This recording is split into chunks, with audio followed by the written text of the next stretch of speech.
I have never once been concerned about that.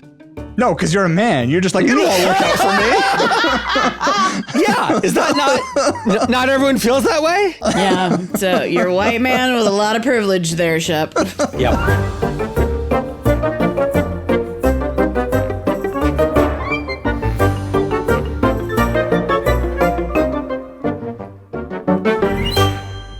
Hey there, story fans. Welcome to Almost Plausible, the podcast where we take ordinary objects and turn them into movies. Today's ordinary object is marble, and we purposefully haven't specified which definition of the word we mean.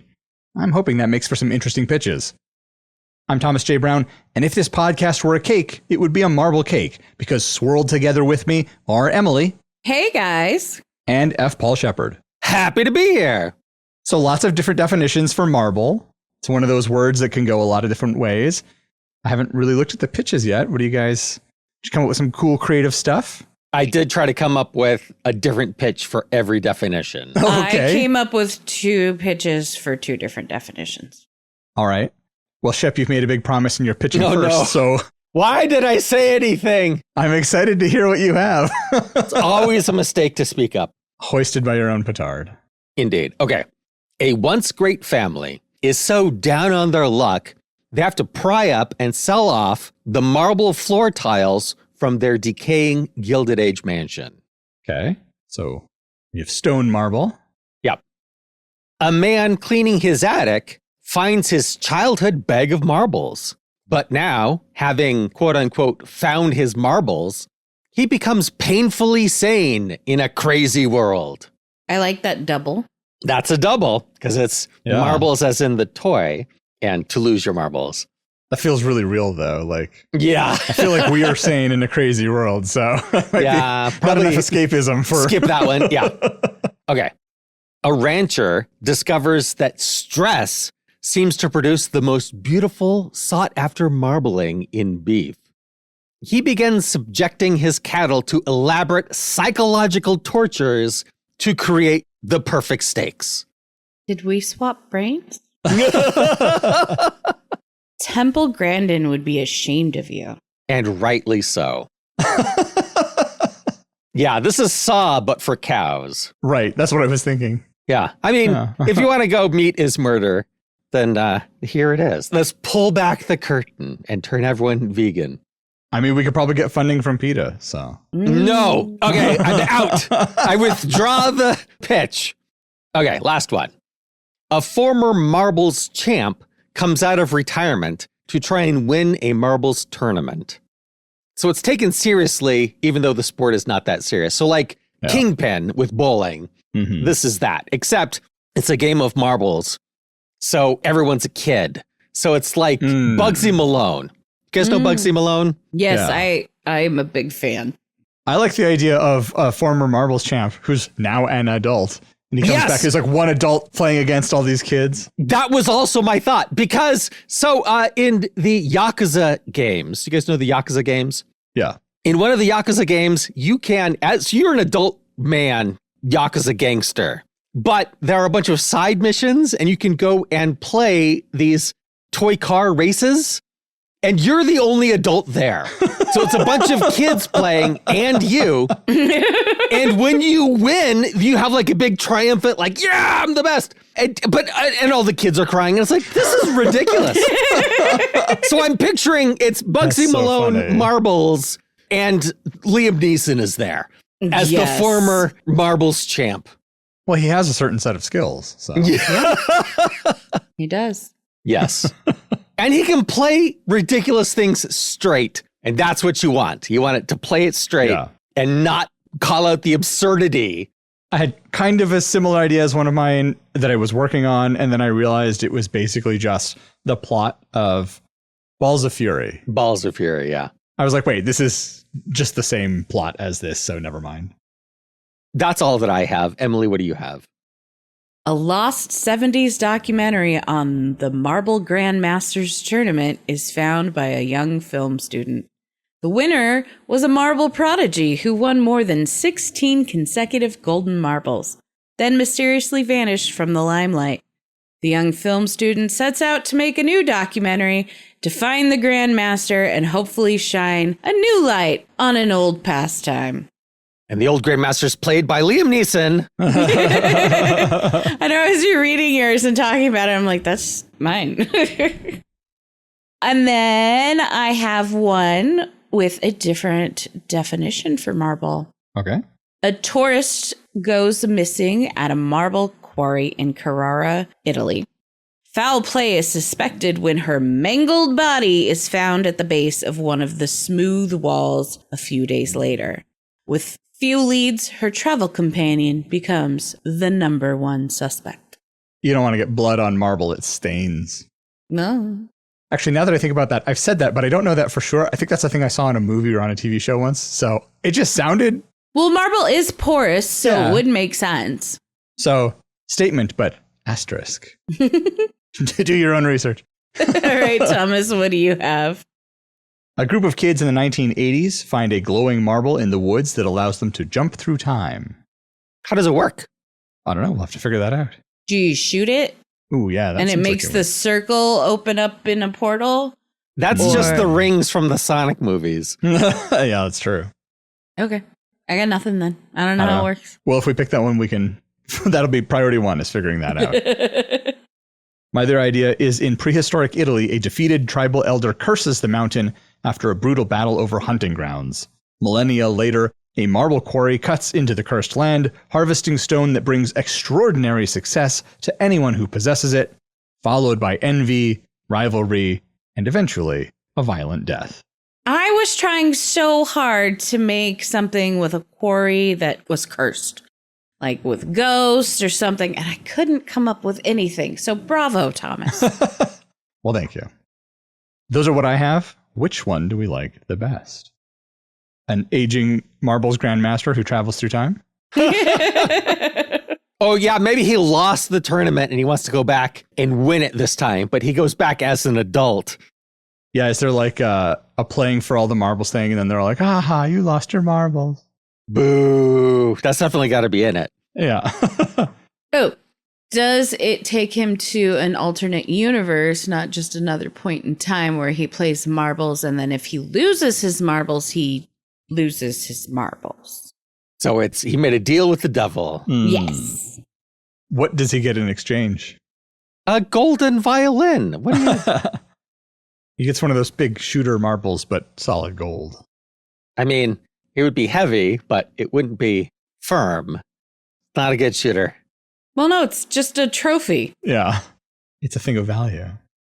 He gets a time travel marble that lets him go back. And yeah. Then go back and then don't make the deal with the devil. Right. Now you have time travel powers, and the devil doesn't know who you are. Win-win. I do like the idea of Liam Neeson playing marbles with kids. That's very funny. Quite funny. I don't know if we can sustain a whole story on that. Yeah, maybe a Saturday Night Live sketch. Yeah. Right. Yeah.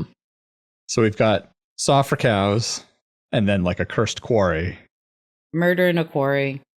That sounds like an Agatha Christie title. Murder in the Quarry.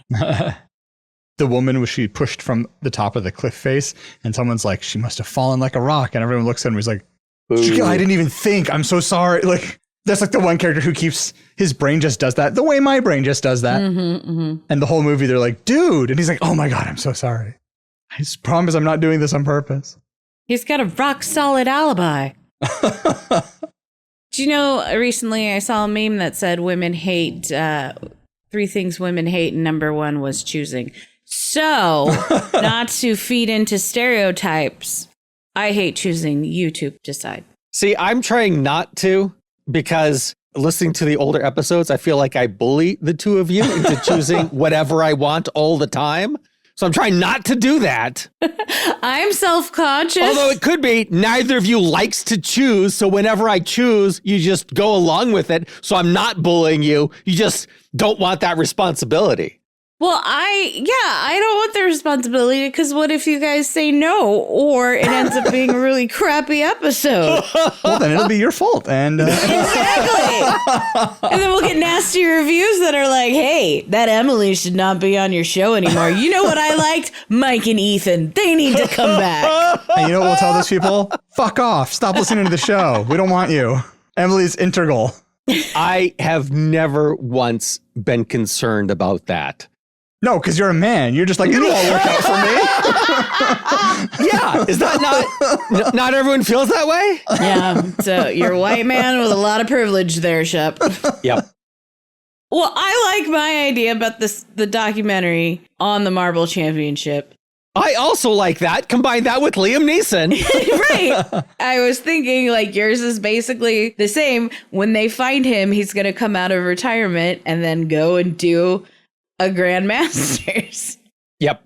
All right. So that's what we're doing. Okay. See how easy Thomas is bullied? Ow, my arm.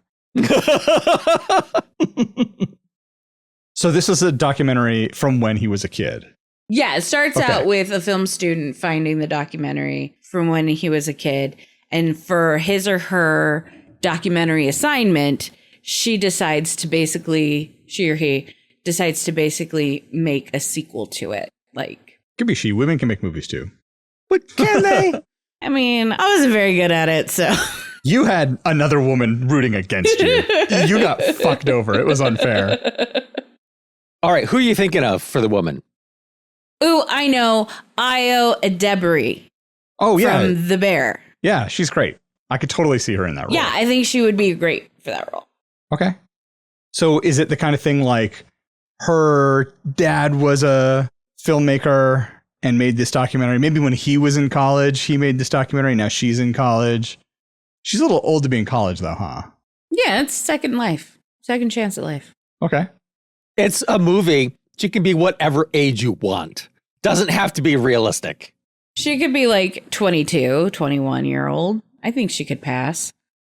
So is it a documentary about this former marbles champ, or is it a documentary about the game of marbles, which is not a thing kids play anymore? So I love meta stories. So it's a story about this documentary, about her finding the documentary and then wanting to make a documentary. So we get both documentaries and her story of finding and making. So it's a movie about a movie about a movie. Yeah. It's a movie about making a documentary about a documentary. Yeah. Okay. Do we have enough layers? Because I mean, we can add more, I'm sure. Absolutely. Because at the end, when he wins the championship, they want to make a movie of his story. Yeah. This is that movie. Yeah. Do we have like a man bites dog moment where like toward the end we pull back from an editing bay and it's like, okay, well, I think this is going really well. Like talking to the camera. I'm fine with it. That all tracks for my tastes. So that's sort of the frame is her finding it. So we get to watch snippets of it. And then her being like, whatever happened to this guy? And we know that she has a documentary assignment coming up. I mean, it could even start with her like not sure what to do. She's like, I don't know what to do anything on. And so she, to get inspiration, looks at some previous ones. Maybe these are notable ones that the university has kept. And she happens across this one and is like, this is so esoteric and weird. Right. And like this kid was being lauded as this like amazing, I don't know, miracle player, right? The boy with the golden fingers or whatever. And like whatever happened to him. Yeah. And she like does a Google search and can't find very much on him. It's all that what was in the documentary, all of his victories. Right. All articles from the 70s and stuff. Yeah. Yeah. And then everything just stops. And so there's like one or two articles that are like, whatever happened to, but there's no answer. So is her direction for her documentary like, hey, all this early attention's got to really mess with your head? Or is it just like, he's disappeared off the face of the planet, where are they now type of? Well, in my head, it was, where are they now? But tell me more about your first choice. Well, it could even go in that direction eventually. Like maybe she uncovers. So her beginning is, oh, where are they now? And then through her research uncovers like, oh, it turns out his parents were, doing the Macaulay Culkin thing where they were like taking all his money and being irresponsible with it. I say Macaulay Culkin. Pick a child star. Yep. And so like that probably wasn't great. And then I know I've heard Jason Bateman has talked a lot about how he was like the breadwinner for his family and he felt that pressure as a kid. And so there's maybe some of that of like the kid feels all this pressure that like he's winning money at these tournaments and maybe his family's really poor, which is why he's playing with frickin' marbles in the first place. Yeah, so there could be some of that stuff. So maybe the focus or the tone of her documentary starts to shift and then could even change again once she finally tracks him down and meets him. I assume he's alive and we meet him because we want Liam Neeson to. Well, I know. We do want Liam Neeson to play him. And that is definitely the standard way and the way I was thinking it would go. But now that we're talking about this other idea of like talking about the child exploitation and all You're this. You're thinking Brendan Fraser instead of Liam Neeson. I see it. Yeah. No, I was thinking more maybe she just gives up on finding him or, gives up on finding him and lets him have his peace and anonymity. Does that sound like a documentary maker to you? That could be a decision she makes at some point in the film. Or maybe that's the lowest low for her is. Oh, she makes that decision and then her professor's like, that's not going to work. Right. Like, well, you better figure something out because this thing's due in 2 weeks. And, Yeah. Yeah, that's a good lowest low, right? So she's having like an emotional struggle for herself of like, I don't feel good about this, but also I'm kind of too far in. Okay, so what if that doesn't occur to her at the beginning? She's making this documentary. She thinks she's going to do this guy a favor. He used to be famous. Now he's living on his poor family's farm in obscurity. She's going to bring him into the limelight again, not knowing that was a tragedy for him. This trauma of his life was all of that as a child. And then, so midway, she realizes, she pushes him to like get back into the game, go to a tournament again, and it's not going well. He hurt his hand and he can't shoot like he used to. And she's like, oh, you got it in you. She wants him to win because that would be good for her documentary. Right. Yeah. And so it's all this pressure on him again, like it was when he was a kid and the breadwinner for his family. And then she's like, oh, this might have been a mistake. He was happy in obscurity. So we're seeing there's sort of the outer movie that we're watching. And that's where she's like, man, you got to do it. Okay, ready? And then she pulls up the camera for her documentary. So she's not part of her documentary, but she is steering the direction of the story of her documentary. That's what you're saying? I like the idea that she is kind of pressuring him and steering the story where she wants to. And that we're kind of exposing that for documentaries, right? Because that is how they work, essentially. Oftentimes, for a lot. Yeah. Looking at you, Disney. And then so she has this footage, but she's come to this sort of like thought after watching him break down again or, having that deep conversation of like, this is my childhood trauma. Yeah. I don't want it anymore. And so that's when she kind of just decides to go with that storyline of, how things like this end up exploiting children. It's not good for them and their psyche and then she kind of tries to push it that way. And then that's when her professor's like, but you have all this footage you can use of finding him and, trying to reintroduce him to the world of marbles. Well, and the professor could even be trying to like inspire her like, hey, this feels a lot like Grey Gardens where you've got that like riches to rags type of story. And then, you could have this like amazing documentary. It could be an award-winning thing. Like your name could be really, this could launch a career for you because the professor presumably has seen some of the footage and is like, this is good stuff. I've got a question about the framing device because I'm a little confused. Okay. The assignment is to make a documentary about documentaries or something like that. No, it's just she's making a documentary. Okay. That's her assignment. But her inspiration was an existing documentary. Yes. But we're also seeing her make the documentary. Yes. I was thinking one of her classmates is making their documentary on the making of her documentary. That would add that extra level of. This is also how we see all the stuff going on behind the scenes. So the outer movie, the one we are watching, is in documentary style? I think that might be too many layers. And I love layers.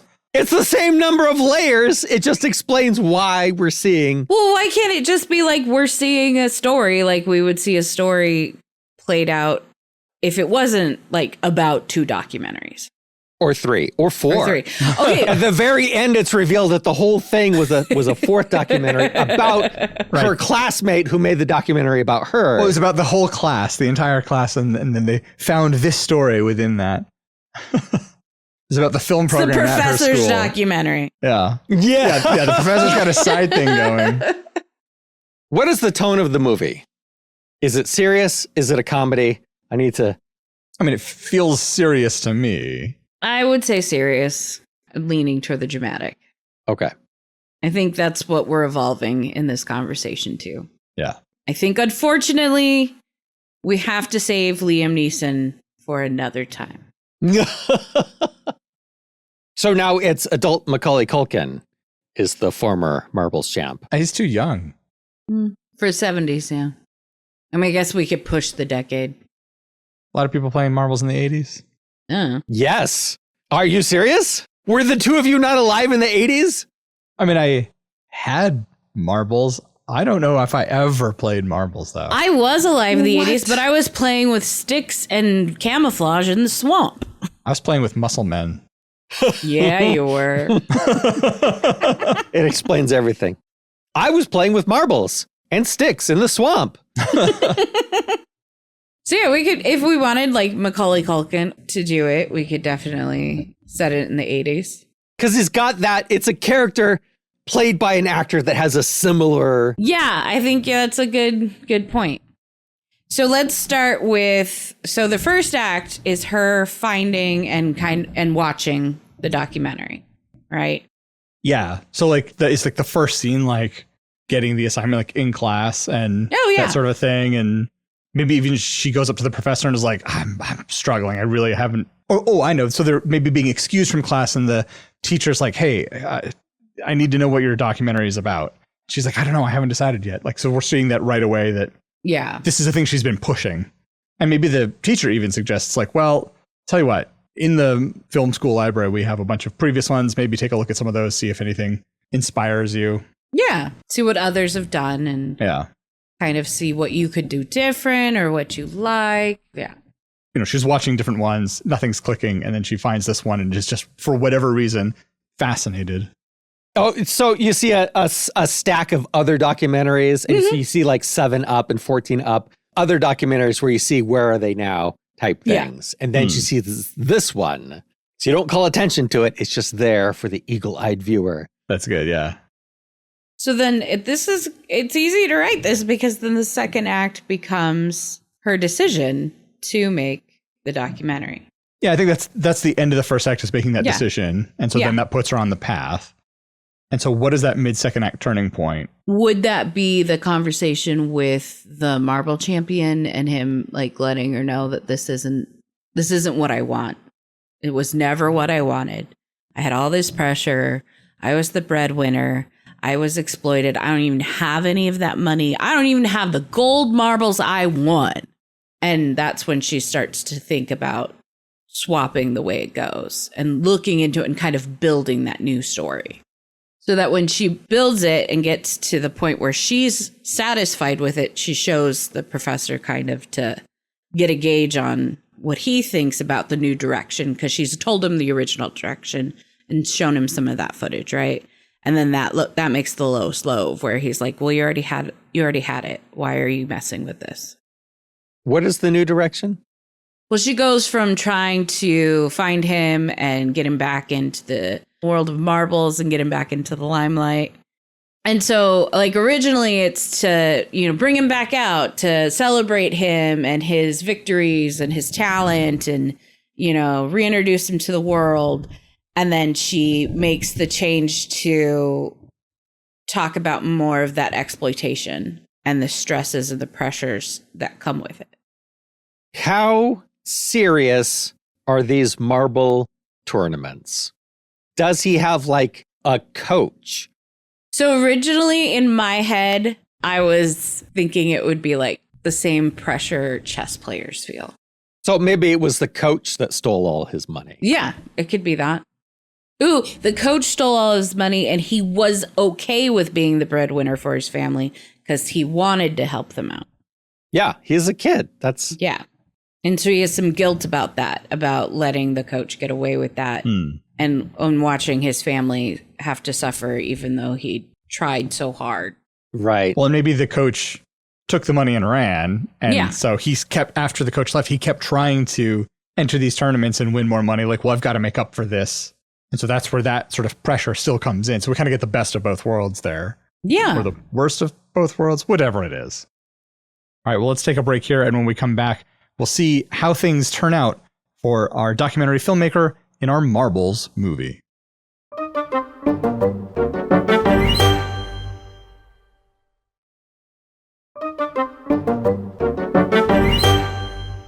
All right, we are back.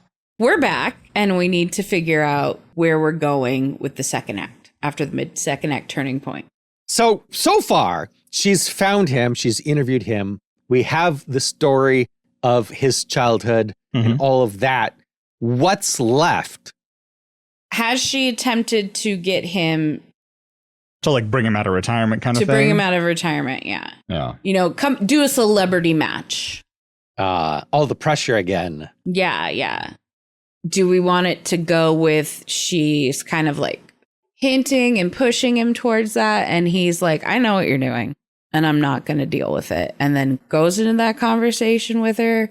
Or does she actually convince him to do it? And then that brings back all that pressure and stress. And then they have that conversation that leads into the second act. Yeah, I guess like the question is, how much of a pushover do we want him to be? Like, Right. whose story is it? Does she change or does he change? I think it's her story. Feels like it, right? She's going to change. Yeah, definitely hers. So then he can just be intransigent the whole time about like, I'm not going to do this. I see what you're doing. Yeah. Like, I don't want to do that. I left that for a reason. And so she keeps like pressuring him, and that's starting to negatively affect her ability to complete her documentary because like, he's like, hey, I don't like hanging out with you. I agreed to do this. I didn't really want to, but I was trying to help you out since you're in school and you're being kind of a jerk to me. So bye. Yeah, I will come and talk and we can have a conversation, but I'm not a puppet that you can just move around and make me do whatever. Yeah. Right. So what happens? Because that's kind of a damp squib. Well, but I like that as a lowest low of like, he's refusing to work with her. The documentary's not done. She's feeling terrible about how she's treated him, perhaps, or yeah, I don't know. She's got to find his coach that ran off with all of his money and bring him back and try to get a resolution between them. I feel like that's digging deeper. Yeah. Well, she's trying to come up with all the things that could be the end of the documentary. Right. You want to end it with a bang. Yeah, because right now it just fizzles. Yeah. And he won't come back and do the celebrity tournament. So she gets the coach and brings him to the guy's farm and kind of springs it on him. Oh, I like that idea. Because that would be good, reality footage. Right. Yeah. This forced encounter. Yeah. Yes. What would that look like? What would end So up? here's where the murder takes place. Oh, the Grandmaster shoots him, buries him in the backyard. Or no, burns his body. Burns his body in the trash pile. Gets them smelted. And then it has them put into a marble. And then goes on to win a new tournament. Well, that took a turn. But it is Emily's episode, so. And she's like, damn, this documentary is going to be fire. She could make an argument that she's just, it's art, it's free speech, and I'm not an accessory. So I feel like the reason the coach agrees to come and see the Grandmaster is he's looking for, like, he kind of wants to, he thinks they can repair the relationship. Like, he feels guilty. He knows he did something he oughtn't to have, right? That he treated them terribly by stealing the money and running. And so he's looking for some sort of redemption-ish. Yeah, something like that. Something that can, because he's an older guy, right? He's probably getting toward the end of his life and he's like, hey, I want to make good on this so I can die without this hanging over my head. Yeah. And this one's played by Liam Neeson? Sure. So he had gambling debts. He didn't want to steal the money, He didn't think of himself as a bad guy, but they were going to kill him. No, they were going to break his thumbs. He was also a previous marbles champ. Yeah. It all makes sense. Yeah. So if that were the case, the guy comes seeking redemption and forgiveness, what do we have the marble champion? What is his reaction? Give me my money. Yeah. Give me my money. You stole however much money. $200,000. What if, now I'm being overly dramatic here. Okay. Oh, that's fine. What if he comes offering to give him the money? He's invested it well. He has the money. Feels guilty he didn't use about it. He didn't pay off his gambling debts. No, he didn't have any gambling bets. He was just an asshole. But now he's, found a new Jesus or whatever. A new Jesus, a new personal Jesus. New personal Jesus or whatever. So he's coming prepared to repay him financially. I mean, you could do both. Like, he had gambling debts and he paid them off. And he was a gambler, so he gambled again. And then he won. And won a big. Sometimes when you gamble, you win. Not often. Not usually. Yeah, so he's coming to offer him the money back. And the grand champion, like I said, this is over dramatic, is like, you can't give me my childhood back. You can't give me my family's losses back. You can't, the money means nothing at this point. I mean, I'll take the check, obviously, but. Well, obviously. But then you get that big dramatic speech that she's recording of him just tearing into the guy about everything he lost, not just the money. Is this happening like out in front of the farmhouse? Yeah, because he's not letting that guy inside. Right. Yeah. He saw them walking up and he's like, no, go away. Yeah. Turn around. Both of you. Imagine it's a big, dusty driveway. Yeah, that's what I had in my head as well. There's a silo on one side, the house on the other, and then like a big ass barn.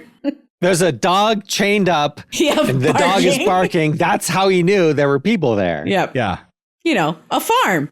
Yeah. Yeah, I've been on a farm. Have you? It's the first time hearing of it. Mm. And then is he talking right into her camera? Like, get out of here. I can't believe you did this to me. I like that. Like, I think this is a that's betrayal. Yeah. Is that before or after he's sort of stopped working with her? Like, this is what causes him to stop working with her. So they've already had the conversation where he's like, I know what you're trying to do and I'm not going to do it. And she sees, oh, he can't be cajoled into it. I need some other big ending. Does this. It doesn't go the way she wants it to. And she's like, shit, now what? I'm not done with him. I need him to finish my thing. Does this not go the way she wants? You have this big explosive argument.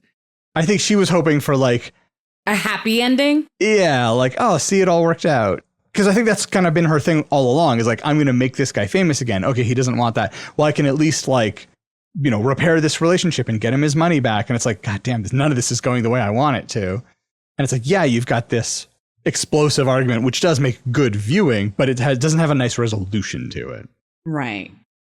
I think she wants that like put a bow on it type of resolution. So at this point, I think it would be when she would go and talk to the professor. Right. Yeah. To be like, I'm stuck. And so this is the lowest low.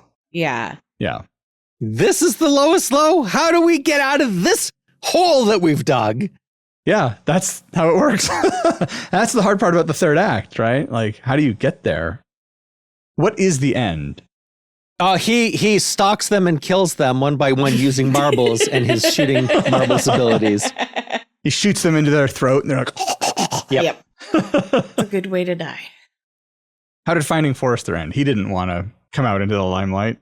How did that end? I just remember the socks. Which one was Finding Forrester? It's one where Sean Connery is the like reclusive author. Oh, yes. You're the man now, dog. That movie. Yeah. That's right. So yeah, Forrester doesn't want to come out, but he does at the end to save the kid. Right. So our marble guy's going to come out somehow. Oh, could she have brought some other young kid who's good at marbles and was like, hey, maybe you could train him. You could coach him like you were coached. You could do a better job. You had a bad coach, but you can do a better job. But again, that's just another form of pressure. Mm-hmm. I like that. I like him seeing another kid and like that being the reset for him.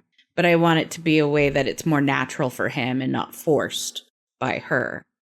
Well, it could even be a scene where she shows up with the kid. Like, okay, the coach didn't work. Let's try it this way, because she wants that heartwarming thing. And so she shows up with the kid, and the kid is like in the living room or whatever. And he's like, I need to talk to you, and like pulls her into the other room. Is like, what the hell are you doing? Like, no, I'm not going to do this. And they're like kind of having this argument back and forth. And he's sort of like watching the kid through the doorway, and he's like watching the kid practice shooting or something like that. And so they come out, and he's like, I'm sorry, I can't coach you. And she's like, okay, I'm sorry, I wasted your time. I guess this isn't going to work out. And then before they leave, he tells the kid something. And like, that's the first little chink in the armor moment where he's like, he can't help himself. Maybe the kid just wants to play a game with him, because the kid's playing marbles because he likes it. Yeah. Right. And the former champion, that's how he got into marbles. He played it because it was fun to play. And so not for a tournament, not for a prize, but let's the two of us play. No training or anything. It's no just training, no fun. coaching. We'll just play together on your living room floor. Yeah, I like that. Okay, so I have an idea that plays into this, because I want to know how we're going to get there without her like bringing the child. Because what is this child? Where did he come from? He's a rental. Yeah, right. So they're like in a restaurant or some place, coffee shop, something like that. They're having the conversation. She's trying one more time to have a conversation with him on how to, like what she can do to bring him out, because this is her last ditch attempt to get the ending she wants. And he's looking over at the table next to them of a kid who's playing marbles just for funsies. And then it like shoots over at him. Like one of the marbles hit him. Yes, coincidentally. I don't care. And he walks over and kind of like shows him like, oh, what you want to do is this. And then he ends up sitting down and then playing a game of marbles with him. It's all coincidence, I know. And then she slips the parents $50 like, good, you did a good job. It's all a setup. It's not coincidence. I like leaving it ambiguous. Like, you're not sure. He's not sure if she set it up. We're not sure if she set it up. But we wouldn't put it past her, because we've seen what she's been doing this whole time to try to get her ending out of her documentary. She'll swear up and down that she had no idea. Yeah, how could she He could question it. Yeah. Yeah. He enjoys the game and he likes playing with it. And he could question, like, did you do that? And she could just, I don't know what you're talking about. So the only reason he agrees to meet with her at this diner or wherever it is she has promised not to bring her film gear. This isn't part of the documentary. It's just a conversation. He's like, fine. What he doesn't know is that the other student who's making the documentary about her is on the other side of the diner, or has gotten there early, and he's like doing like, hidden camera type of thing. And so she's like, no, I had no, how would this benefit me, the kid being here? I can't film this. Who are these people? Like, if I could film this, I would. That would be great. But obviously I haven't done that. But we're seeing like from the across the diner perspective of the other camera. So we do have the other student making his documentary about her documentary. I mean, it works really well for this scene. So okay. Or she could just have a classmate helping out. Yeah. Either way. I like it being ambiguous whether she set it up or not. But if it's the other kid making their documentary about her documentary, they could have set it up. Right. So we don't know. Is this kid just there playing marbles with his family? We haven't seen any other kids playing marbles. Right. So it's an amazing coincidence. Did she do it? Did the other guy do it? Well, I think we need to see, like, she has to go and shoot some modern marbles tournament stuff to show how, like, hey, this is still a thing that happens. The old classic games are still around. This is still a thing. Absolutely. That's one piece of her documentary. She's probably interviewing contemporaries of the Grandmasters who are like, oh, man, he was the best. He was so great. And they're now judges at tournaments, and they're parents of kids who participate in the tournaments and whatnot. Yeah. So you see like one of his rivals from when he was a kid, and now he's a judge and he coaches his kid who's playing. Yeah. So you have like the photo of the kid with the championship, and the two of them standing next to each other. It's like this legacy thing going on. And then you see the former grand champion. He's got no family. He's got no kids. He just lives alone on a farm. Full of bitter rage. And solitude. And disappointment. He went back to the farm to take care of his family. And they all died. Time went by. Yeah. Yeah. They didn't like tragedy. It wasn't like a big accident. They died one by one over the years. Yep. And then like his sibling moved. Yeah, siblings moved away. Also, what else is he going to do? His life has been farming and marbles crushed his soul. So, yeah. And farming crushed his hand. So, yep. Yep. That would be a really good line. Marbles crushed my soul and farming crushed my hand. I have nothing left. Yeah. That's an argument he makes. That she's like, oh, you could play. And he's like, but I can't play. No, he's got old worn hands from hard farming living. So does it end then we see her documentary showing him being a coach? I don't know if he's not social enough to be a coach, but he might come out and talk to the former rival that we saw at the beginning of the documentary because they were friends when they were kids. Mm-hmm. So he's reconnecting with the world. He's not reconnecting through marbles, but he's leaving the farm and talking with people. In order to see this friend again, would he just meet him at the next marble tournament? Just be like, I can go. I'm going to watch. Go see Steve. Oh, Steve's the manager's name. Sorry. Dave. Oh, that's right. I can go see Dave.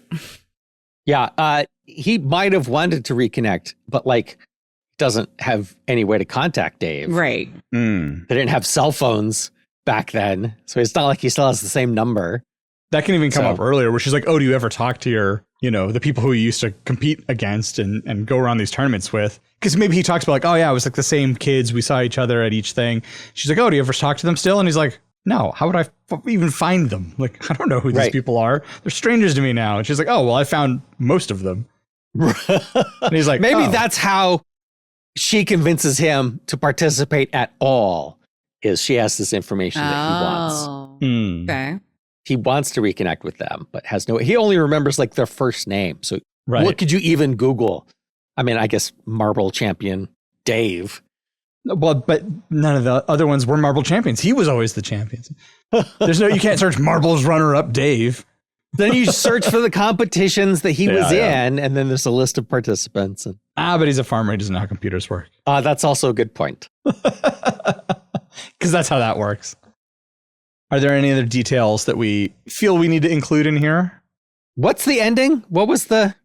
Actually, that's a good point. What is like the final ending of her documentary and of our film? Because they both need endings. Right. I would like the ending to be all cozy, happy, and have him not playing, not coaching, but going to one of these marble championship competitions and seeing Dave and reconnecting with him. But like, we don't see the whole conversation or anything, but just kind of like see him there watching, a little smile on his face. And then going up to Dave and shaking his hand. Yes. Then he walks up and shakes his hand. So man kiss. Is that handshakes or man kissing? Yep. I wonder if the announcers or whoever at the tournament would call attention to him. Like, oh, we have former Grand Champion, whoever here. And he just is sort of like, hey, and people clap and whatnot. Maybe we do see more of the interaction. And Dave says, we could totally announce you're here. You could give out some autographs, whatever. And he's like, no, I'm just here to watch. Well, my thinking was they make that announcement and everyone's just sort of like, okay, person we've never heard of from 30 years ago. And so it's not this big deal that he thinks it's going to be. He thinks he's going to be hounded. And it turns out no one cares. Nobody knows who you are. You've been gone for 30 years off the scene. That's your ending? No.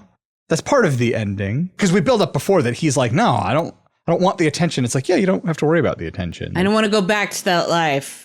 Yeah. And then he realizes that life has surpassed him. And then that's when maybe Dave shows up and is like, oh my gosh, you're here. It's me, Dave. Let me introduce you to my son. Who's named after his rival. His name is Grand Champion. GC, yeah. And then how does her documentary end? Is that part of it? Or has she... Yeah, that's the end of the documentary, right? Well, then what's the end of the movie? Because I think they should be separate things. Oh, yeah. Okay, so then the end of the movie is we see that scene, and then like we hear all this cheering or something or applause, and then it cuts to like her in the screening room. Right. And she's screened the documentary, and now she's doing a Q&A or I don't know, whatever. Yeah, I like a Q&A or even the professor. I want it to kind of end with, she grew as a person. She grew to care for him and not the story. Well, yeah, that's the thing. If we're talking about she changes as a person, what is her change that she has? She sees the documentary subjects as people and not objects to be manipulated. Yeah, because she kind of at the beginning does. They're just an assignment. She's just getting what she needs out of them, whatever it takes. Yeah, she has that realization that like not only can like film change lives, but like we as people can change lives and our actions have meaning. So you had this, you mentioned the applause, and that's the people watching the documentary. Is that? Yeah. So earlier when they announced that this former grand champion is there and like nobody responds because nobody cares, she had cut the footage to make it seem as if they're cheering for him when actually it's the cheering from the end of the tournament. And she's manipulating the documentary to tell a story that she wants to tell, even if that's not how it actually happened. So in the documentary, he is this beloved champion that everyone remembers, when in reality, as we saw earlier, nobody cared. All right. I want to throw one wrench out.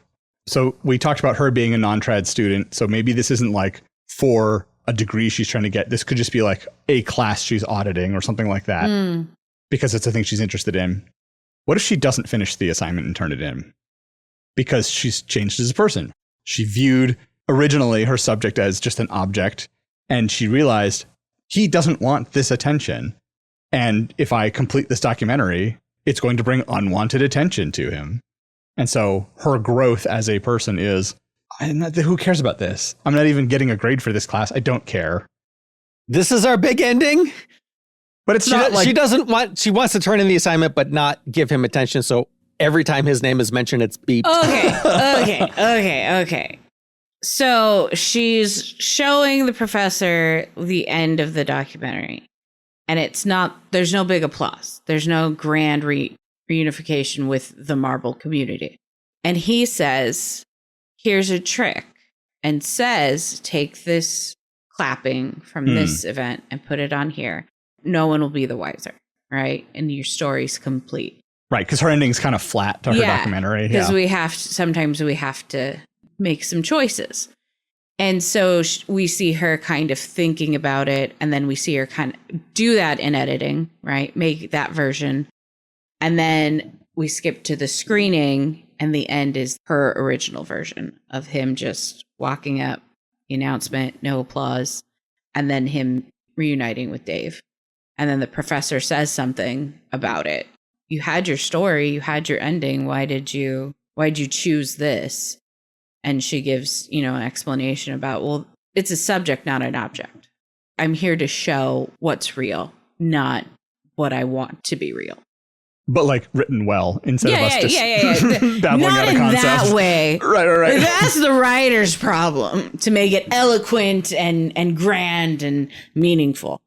And so the camera slowly pushes up on her in the screening room while she's giving this speech, and then it cuts back to the teacher. He's like, C-. Cut to black, roll credits. And it could even be like he does this off stage with her, That actually makes sense, yeah. Shep, you've been making faces while Emily's been talking about this ending. So the ending is just moralizing about reality and documentation? All right, you bitched about lots of endings. What is your ending, Shep? I don't know.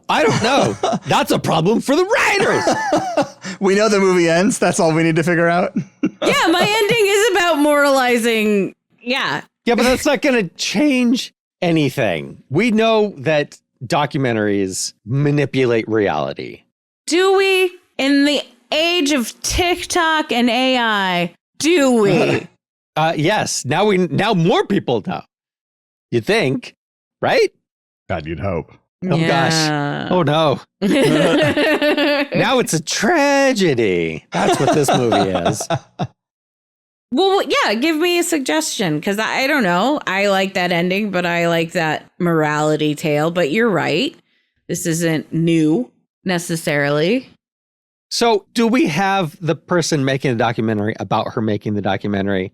Because if so, if that's the framing device, then her failing to make the documentary is the story, Okay. right? She chose not to misrepresent the facts, and in fact left the program because she's so disillusioned with the process. And then the person making it can put on an ending or present an ending as if it were what really happened. But having the audience having just seen how easily the reality can be manipulated, we're left wondering, is that what really happened? Or is this because this is a documentary? I like that. I like that. That's a good one. Why didn't you pitch that 10 minutes ago? Well, we'd love to hear your thoughts on today's episode about marbles. Should it be etched in stone, or have we lost our marbles? Let us know by leaving a comment on our website, reaching out on social media, or sending us an email. Links to all of those can be found at almostplausible.com. We know there are a lot of podcasts out there, and we appreciate that you listen to Almost Plausible. You probably know at least one person in your life who would also enjoy the podcast, and we hope you'll take a moment this week to tell them about the show. And if that person refuses to listen, you can always invite them over to your place, duct tape them to the couch, and force them to join Emily Shep and I for the next episode of Almost Plausible.